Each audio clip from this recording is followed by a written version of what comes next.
50 হলেও বেশি কম হয়ে যায় আর কি, তখন টাকা উড়াইতে লাগবে তো 2-3 বছর লাগে, 2 বছর লাগে, 2 বছর লাগে।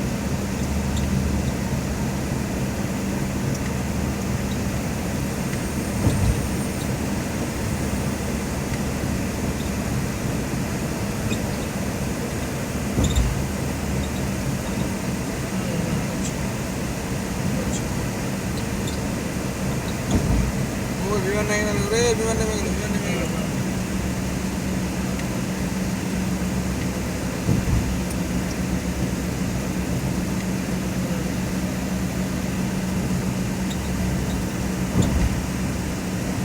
ও ভিডিওটা শেষ, বিমানটা দেখ।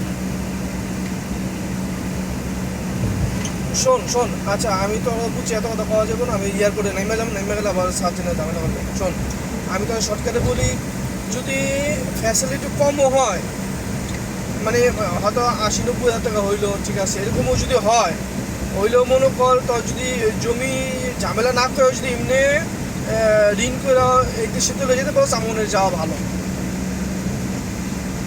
এত বড় মনে করো 20 লাখ 22 লাখ টাকা না গিয়া, 20 লাখ 22 লাখ টাকা না গিয়া মনে কর তুই যদি মনে কর 1 লাখ টাকাও যাস, তুই যদি মনে কর এদিক সেদিক থেকে তো বন্ধু বন্ধু যারা আছে ব্যবস্থা করে যদি আমি যেটুকু পেলাম 1 লাখ 1.5 লাখ যেটুকু পারি, আমি তো যেটুকু পারি আমি দিলাম, এরকম করে যদি যাইতে পারোস, ওইটা তোর লাভ হবে।